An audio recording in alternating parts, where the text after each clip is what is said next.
You note in your statement for the record that China, Russia, Iran, and North Korea have the ability right now to conduct cyber attacks on critical infrastructure and cause temporary disruptions. Additionally, in 2019, you provided examples, including China's ability to disrupt natural gas pipelines for a day to weeks, and Russia's ability to disrupt our electrical distribution networks for hours. So here's the question. Is this problem getting better or worse? Are our adversaries more capable of threatening our critical infrastructure today than they were 2 years ago?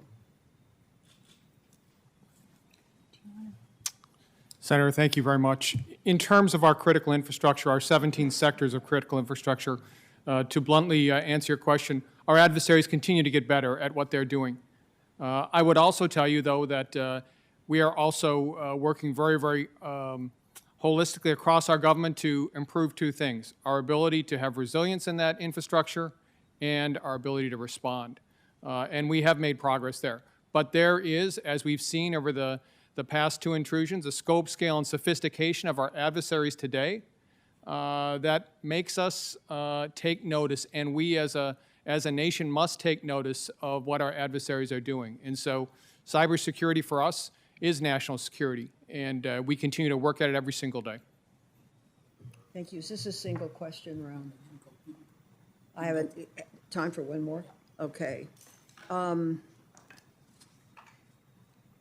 What would you tell the chief executive officers and chief security officers at our critical infrastructure companies? What actions should they take? What type of investments do they need to make now? Senator, I think the first thing is the threat is real, and I don't think I have to say that very often because the chief executive officers and the CISOs know that today. But I think the second piece is that there is no one industry and one sector of our government that's going to be able to provide us the defense that's necessary for our nation. This is a team sport, and so this has to be done public and private. This has to be done between the intelligence community, obviously DHS, DOD, FBI, and Justice. This is really the key piece of our way forward, which is teamwork. And I would say that we've learned that from our elections as well, and I would offer Director Wray your thoughts on it.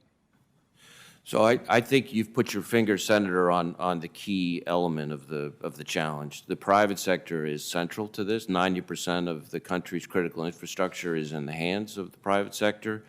And it's important to think of cybersecurity not as a single event, but as a campaign. These are no longer a question of if an institution is going to be compromised, but when. And so the more important question, if I were talking, and I often am talking to CEOs and CISOs, is to focus their cybersecurity more than they have in the past inwardly. The key is how fast you detect the compromise and how fast you remediate it. And then secondly, the importance of reaching out and coordinating with government, public-private partnership is at a premium because we often use in the threat context the expression left of boom. We all want to get left of boom.